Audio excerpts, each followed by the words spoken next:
Here we're going to hear about this house opposes hydraulic fracturing, sometimes called fracking, used to drill for natural gas.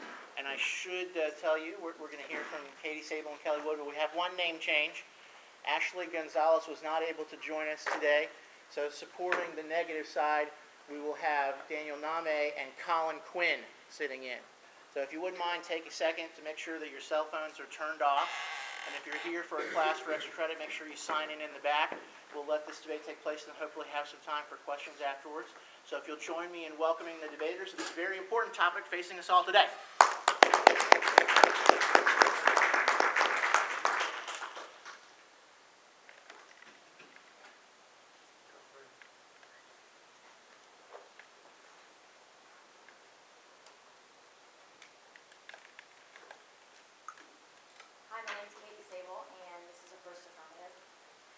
In order to justly affirm the hydraulic fracturing of natural gas is beyond hurtful to our environment, us as citizens, as well as corrupting many of our natural resources, such as air and water, I'd like to start from the beginning by explaining what hydraulic fracturing is and familiarizing with what kind of process it is.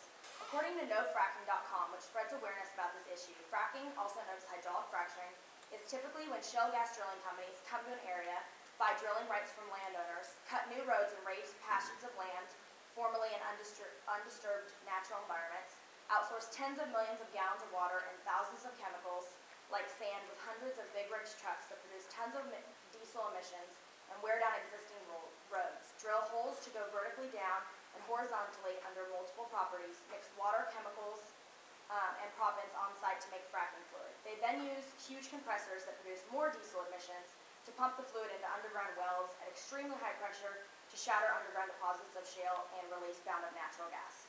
They then pump the usable fluid back up from the ground while leaving the rest of these toxic chemicals underground, instilling permanent damage to the rock and soil, and in time creating horrendous problems for our environment now and in the long run.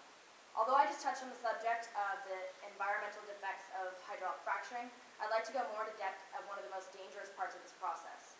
When researching this topic, I was curious as to whether hydraulic fracturing had any direct effects on me as a resident of North Texas. And the answer is yes, very much so. You and I reside in Dallas, Texas, or surrounding suburbs, and we're exposed to hugely elevated levels of pollution because of hydraulic fracturing. Some of these dangerous chemicals you may have heard of are benzene, which is commonly used in harsh pesticides as well as explosives, xylene, methane, and radon. According to FracDallas.com, the DFW area has had increases in health problems for citizens living within the 9 counties that make up the DFW attainment area. Health effects that have been reported are typically related to ingested gases are gastrointestinal and liver problems, respiratory, skin, eye, and sensory organ issues, as well as cardiovascular, blood, brain, and nervous system, not to mention kidney, immune, developmental, reproduction, and cancer. These health problems are not minor in the least, and awareness needs to spread about the dangers associated with fracking. Now, we realize that natural gas production is hardly the only culprit of these rise in the health problems, but it's assuredly one of the only ones that can be publicly controlled by limiting where and how this drilling is done to ensure safe operation with minimal environmental and community effects. Another issue at hand with hydraulic fracturing is our public water supply. In July of 2009, a hydrologist from Duke University dropped a plastic sampling pipe 300 feet down a water well in rural Sublette County, Wyoming, and pulled up a load of brown, oily water with a foul smell. Tests showed it contained benzene and high levels of methane, a chemical believed to cause aplastic anemia and leukemia, just to name 2. In a concentration 1,500 times the level safe for people. It also said that despite precautions by industry, water contamination can still occur through corroded well casings, spilled fracturing fluid at a drilling site, leaked wastewater, or more controversially, the direct movement of methane or water upwards from the deep levels of ground. Now, methane, which compromises 90% of shale gas, is not regulated in our drinking water presently. And it doesn't alter the color, taste, or its potability. The Duke study found that methane levels were 17 times higher in water wells near these gassing areas. As you can imagine, the results sent shockwaves through the energy industry and state and federal regulatory agencies.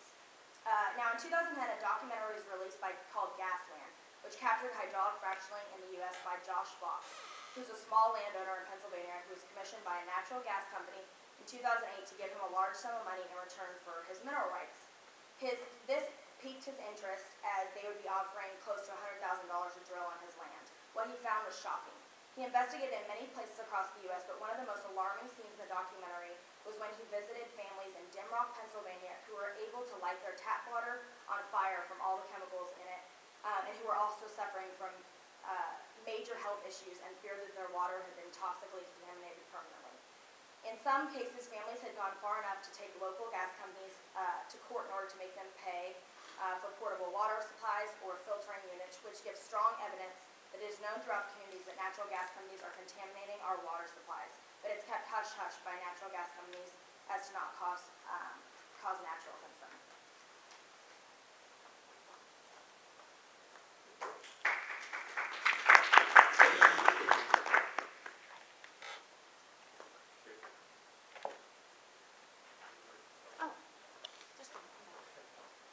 So, what's the actual cause of the environmental problems, right? Like you say that fracturing causes it, but how did it cause it? Well, because, like I said, it was ultimately known, or it was first thought that the water would not seep through when they were doing the fracking, but tests have shown that it actually does seep through these showing. Gotcha. Also, the first source you use is nofracking.com for environmental issues. Doesn't that seem a bit biased? It does seem a bit biased, but when you go on the site, it actually covers both sides of the debate. Okay. So on the water issue, you say that there's methane level spikes. Can't those, or is there a chance that those could be like naturally caused, or like is it shown that it's only fracking that causes these methane spikes? No, it could be natural causes, but with the methane levels being so high, there's really no other place to turn than fracking. Okay.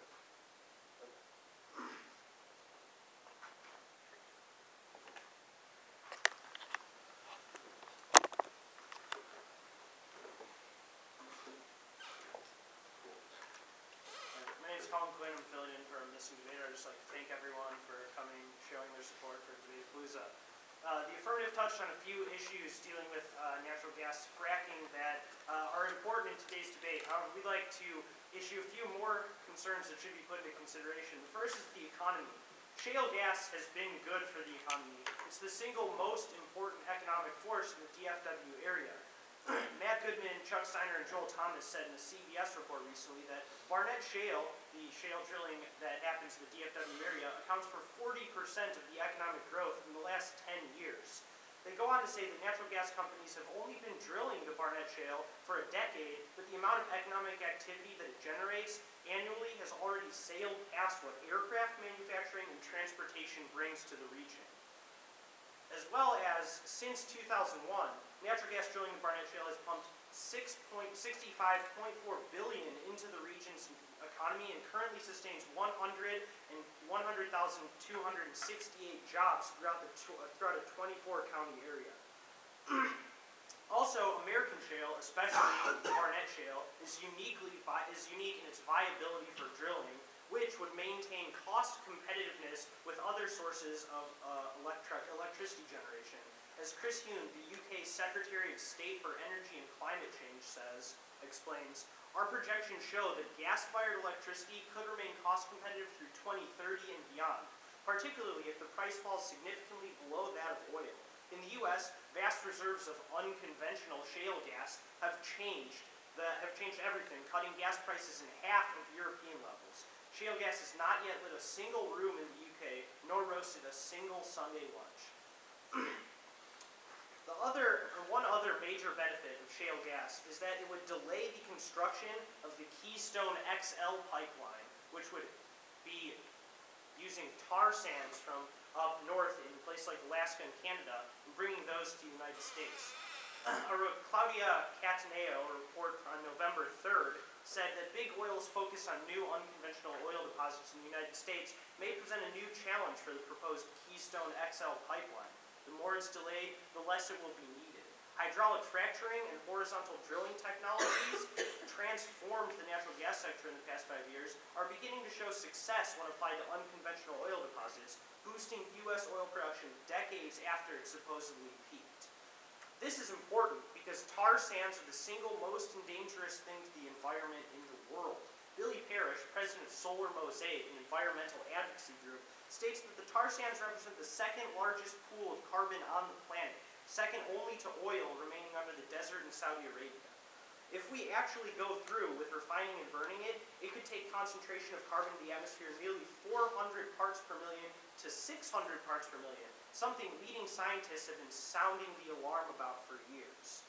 There's also a problem of aesthetics. Shale drills function under an aesthetic infrastructure system that contribute to American culture that defines us. Getting rid of it would be equivalent of de-Americanizing the U.S. This is uniquely true in the current era where there have been declines in the manufacturing and industrial sectors in the United States. Adam Mayer, architectural design professional, says that it seems that infrastructure has lost its fabled status in America.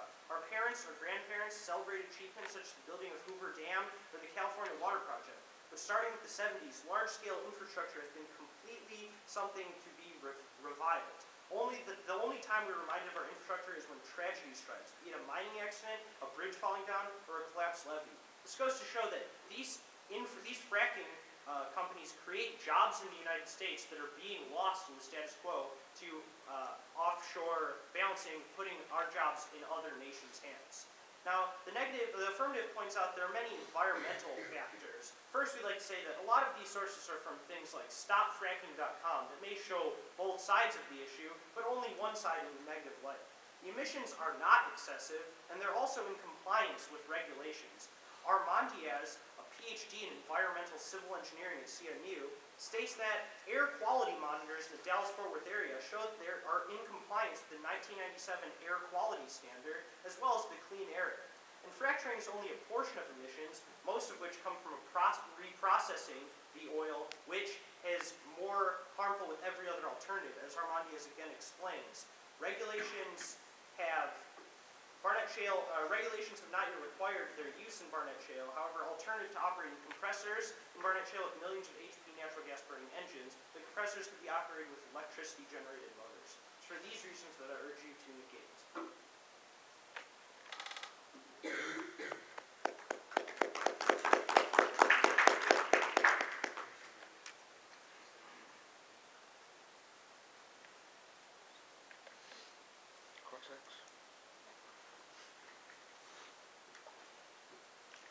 Would you agree that monuments are celebrated, specifically infrastructure monuments, are celebrated every day by thousands of tourists in places like the Washington Monument and the Golden Gate Bridge? Yeah, I would agree with that. Our argument is that these things should be celebrated, and that we should continue with building infrastructure in America, something that has been lost due to declines in that sector. But they're not just celebrated during tragedy.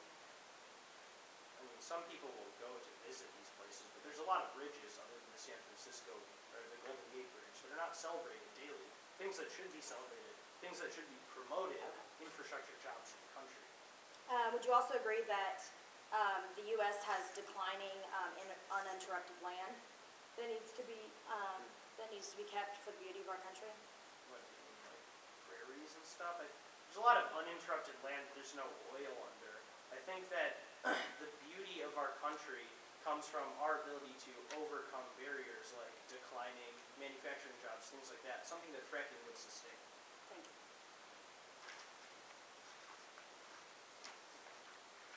I'd like to take a minute for preparation time.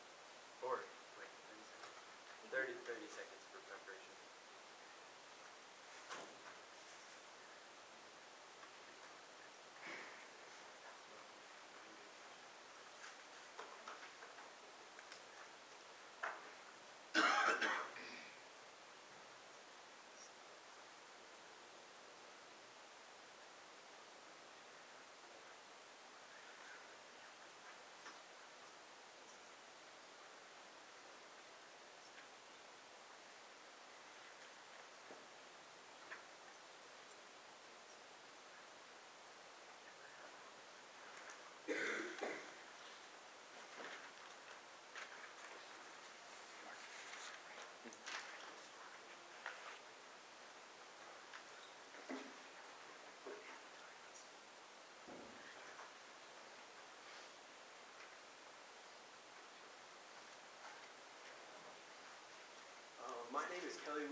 affirmative side that this House opposes the hydraulic fracturing of natural gas.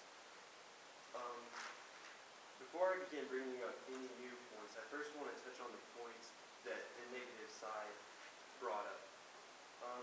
Well, the first point I want to bring up is the last point that they addressed to you that's still fresh in your mind.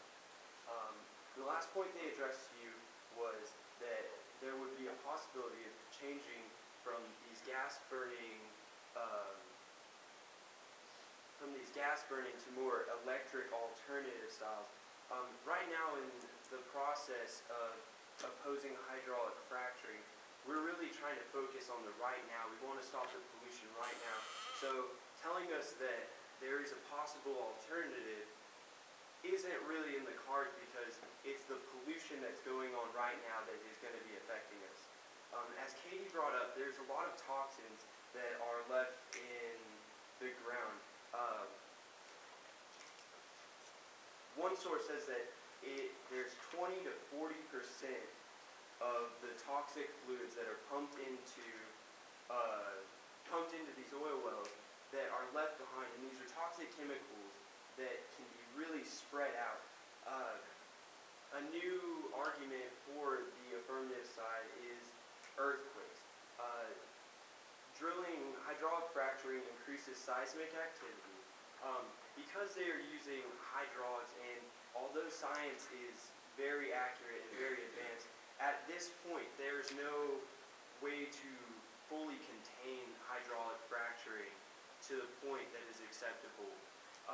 Hydraulic fracturing is a process where they pump in fluids and they put in 7.5 tons per square inch of these toxic chemicals. That creates a pressure on these internal caverns that makes cracks spread hundreds of feet.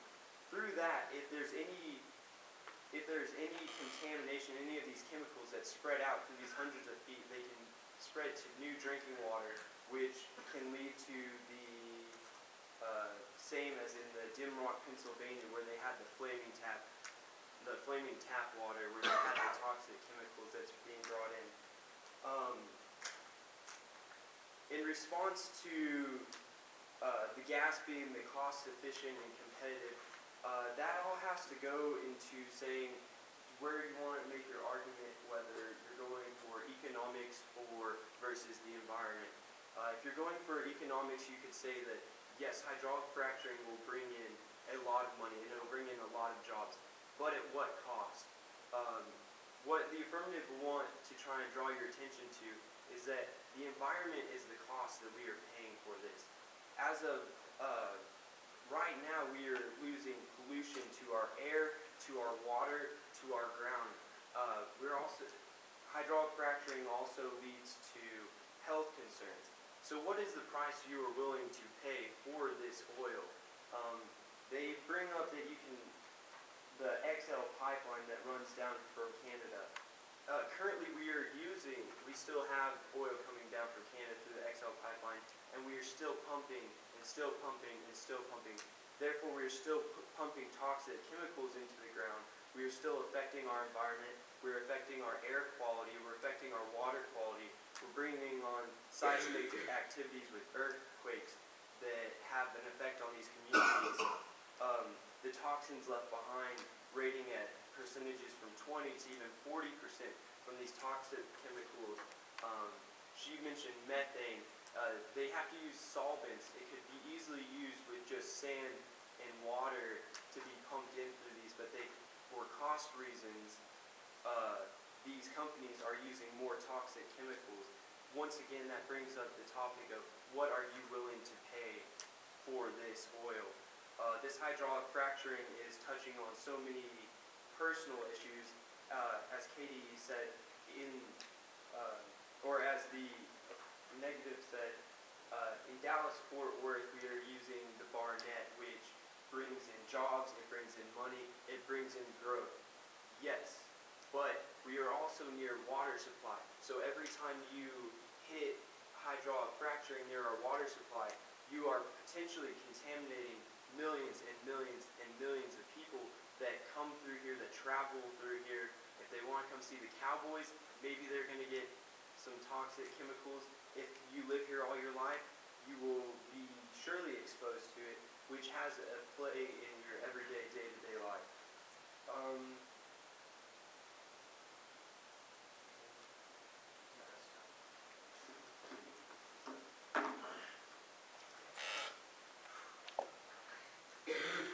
So, you said that it's about stopping pollution right now.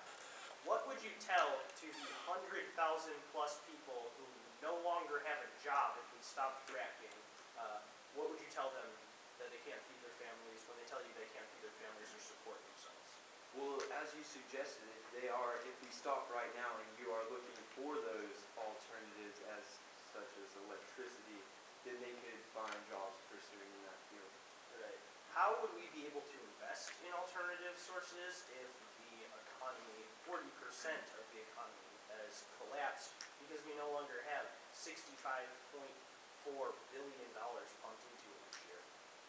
Is that, for clarification, is that for nationally or for Dallas? That's for Dallas. How would Dallas invest in alternative energies? Well, as Dallas invests, same way Dallas invests and has investors in the oil companies, the investors could also be investing in these alternative methods.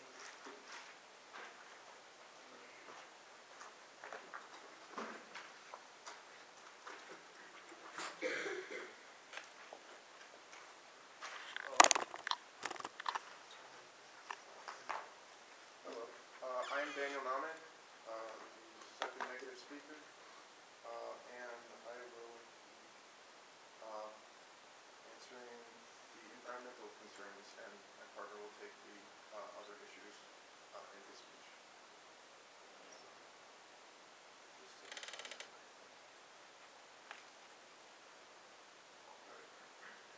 So, all right. So the affirmative brings up the issues of earthquakes first in their previous speech, but earthquakes, the earthquakes caused by fracking are not major. Mark Zorbak, Sai Kutase, and Brian Kopethorn discussed in July 2010. A study by seismologists at the University of Texas and Southern Methodist University found no conclusive link between hydraulic fracturing and these earthquakes, but indicated that the injection of wastewater into numerous saltwater disposal wells is what causes the seismologic activity, which indicates that it's not so much the drilling itself, but how they dispose of the liquids that they use for it. This isn't the fracturing itself that is the problem. It's the corporate ability to dispose of it, right? We would argue that there should be better regulations on how they dispose of the liquids, and that this should be taken more into account. But furthermore, Zorbak, Katase, and Kopethorn continue that while hydraulic fracturing process does create microseismic effects, magnitudes of these are generally too small to be detected. A downhole seismometer array deployed in a nearby well detected about 1,000 micro-earthquakes, but the biggest have a magnitude of -1.6, which means that they are completely insignificant. The size of the seismologic events are literally less than the size of a human hair. All right. Furthermore, they say that that Armendariz indicates that or that it's a possible solution to switch to electric. But Armendariz says that electric has been in corporate hands for many years, right? We've been able to switch to electric for a while, but instead they're using internal combustion engines to compress the oil and to make that create more emissions, right? It's these compression it's the compression of the natural gas that creates the vast majority of the emissions. It's not the drilling itself.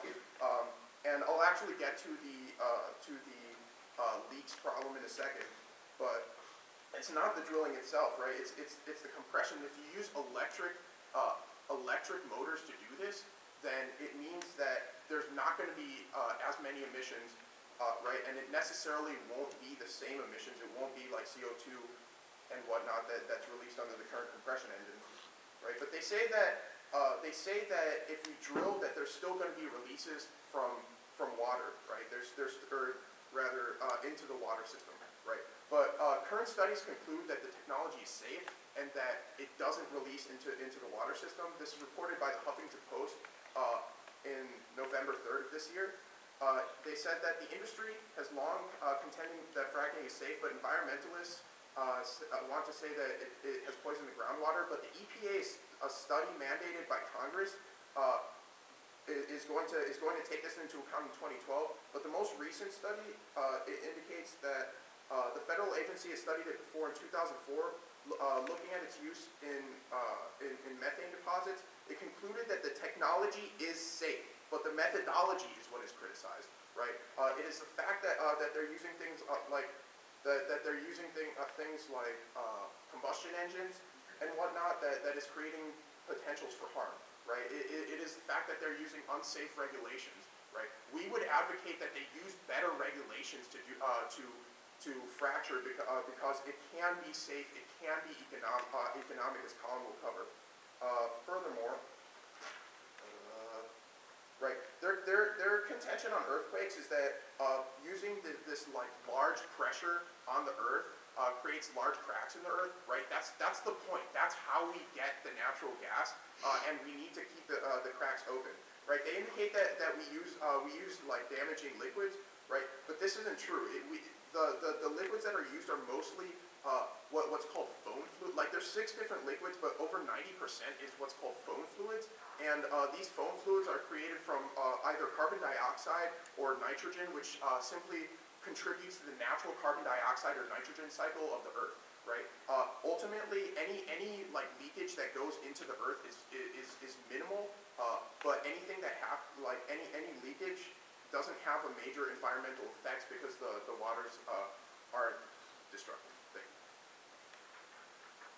Danny, you said that the process is safe, but you said that the method... Right. Like, the technologies that they have can be very efficient and very safe, right? But we would argue that the main problems are when corporations want to be cheap about it, right? Like when they dispose of the liquids. So then how would you suggest that we would go from having just a safe process and a not safe method, which is where we're currently sitting, why we are opposing it, to getting to that point where we would definitely advocate better regulation, right? We would advocate that there be laws in place that say that, hey, if you have these. At the current time, do you accept the principle that with the way the corporations have it and with the way hydraulic fracturing is now, not with the alternate alternatives? Well, I don't think that's the question but of the resolution, right? The question of the resolution is whether fracturing is good or bad in the abstract. And we would say that it's necessarily good, but if it's regulated, it can be better.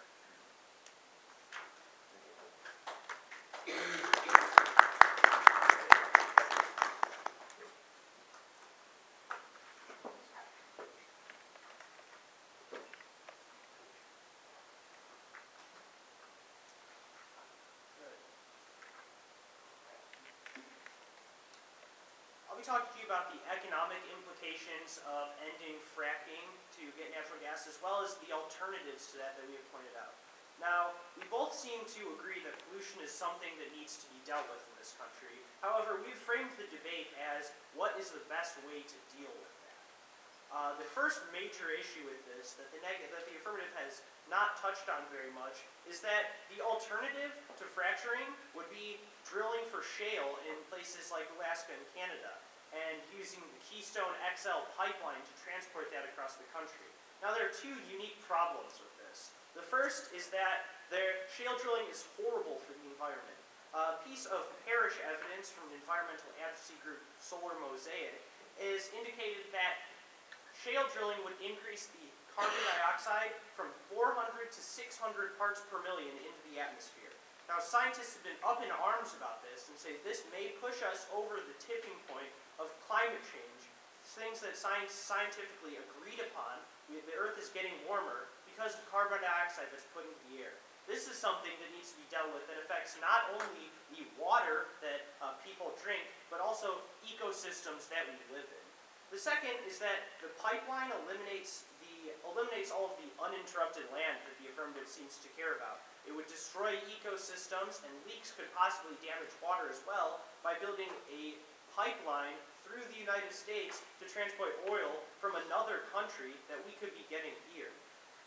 The only response is that we've already been drilling. However, this is just not true. Shale drilling is new. It's being invested in. However, fracking has delayed the investment in shale drilling and the investment in the Keystone XL pipeline. If we continue fracking, we can continue delaying that, and our evidence indicates that this delay makes the XL pipeline not cost competitive, therefore will not be used in the future. The second argument is the economy. The Bennett pipeline, or the Bennett drilling in the DFW area, as well as drilling all across America, has created a surplus of $65 billion, as well as 100,000 jobs for this region alone. Now, the alternative, given that the alternative is drilling for shale in Canada, the affirmative would have you believe that in order to stop some pollution that is not a large risk, as my partners pointed out, we should export all of the jobs that fracking creates to another country, further ruining the economy, destroying the infrastructure and manufacturing sections of this country, and making America not what it is, the greatest country on earth. For that, I urge you to engage.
Okay, like I covered before, I'd like to put in on the health concerns associated with hydraulic fracturing. Like my counterparts have said little about as far as the rebuttal. These health concerns are not something to just brush under the table, with it being known that health in our country is already not where it should be for such a vast, dynamic, and influential world power. With approximately 44 million Americans relying on shallow aquifers, it's plain to see what a risk leaving these dangerous toxic chemicals just stewing underground, slowly leaking our drinking water will be in the future.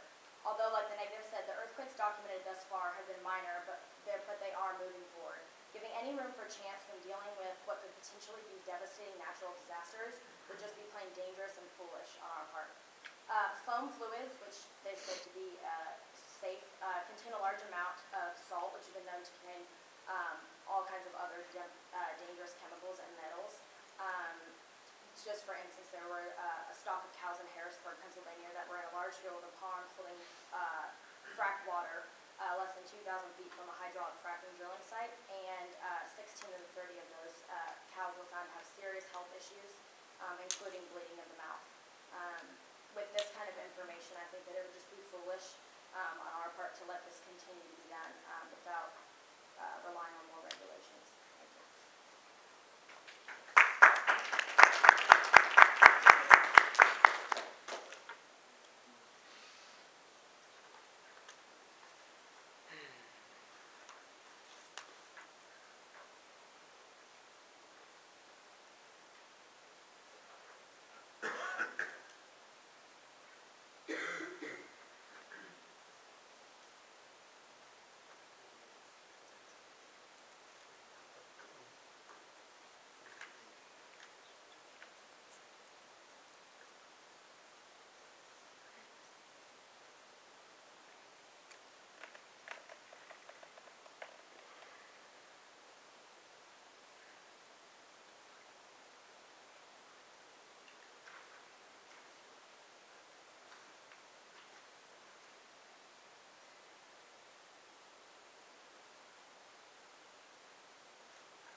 So they try to raise these environmental issues that say that that cows have been affected by frack water, but they fail to respond to the EPA study that indicated that there aren't releases. Right, the study indicates that it studied wells pre-fracking and post-fracking, right, and it indicated that there's no substantial difference between the emissions within aquifers, which means that their environmental impact is minimal at best.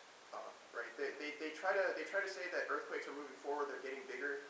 This in fact is not true. Right, over the course of the entire history of the earthquakes that have happened, right, there have been no earthquakes larger than -1.6 on the Richter scale, right? But the important thing here is that they fail to respond to the economy and the Keystone Pipeline, or first the Keystone Pipeline arguments, right? This is going to be much more damning because the Keystone Pipeline is the worst possible thing to happen to the environment, right? Even if you buy that shale drilling is bad, right? The tar sands from the Keystone Pipeline will literally increase the emissions in the environment by over 50%, right? This is substantially worse than anything that can happen from simply shale drilling, because tar sands are substantially more they create substantially more pollutants, right? And when there's an issue of things like creating jobs in the United States, the tar sands pipeline only creates roughly 5,000 jobs, whereas the shale drilling accounts for over 100,000 jobs in just the Dallas-Fort Worth area, right? That accounts for $65 billion. At best, or at worst, this is a net beneficial to getting rid of gas drilling. But when they concede that with better regulations, all of the environmental concerns go away, it no longer, or it's simply a reason to negate, because it necessarily means that there's a surplus of $65 billion with no negative environmental impact, right? There can be better regulation that'll indicate that you can't dispose of the waters in areas that would cause earthquakes, and there can be better regulation that requires electric engines instead of combustion engines for compression, which would eliminate air emissions. There's literally no reason to affirm in this debate. Did I talk? You have like 10 seconds. Okay, that's fine.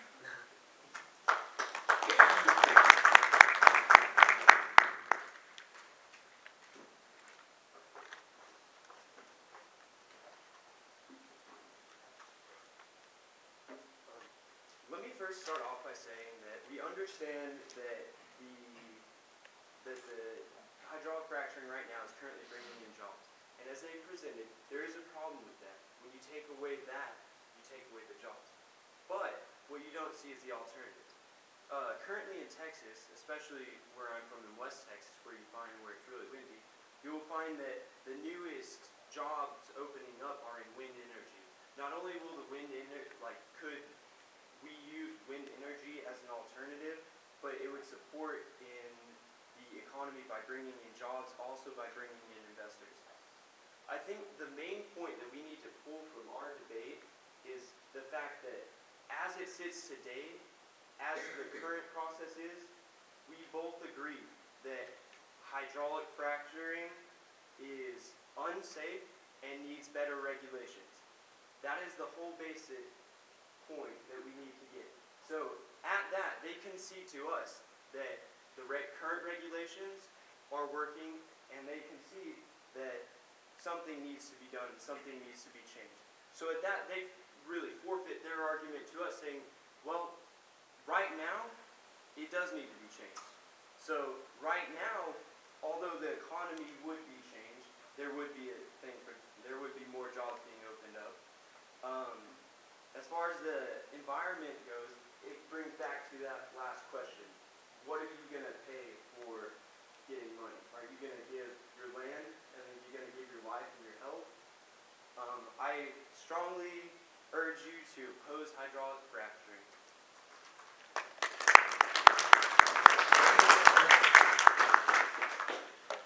We have just a couple of minutes to hear some questions from our audience about this very, very important topic. Eric? Yes, I got a question from the Navy side. First of all, I'm from Barton County. We've got a lot of drilling out there, a lot of fracking, especially on water. My parents are still out there. And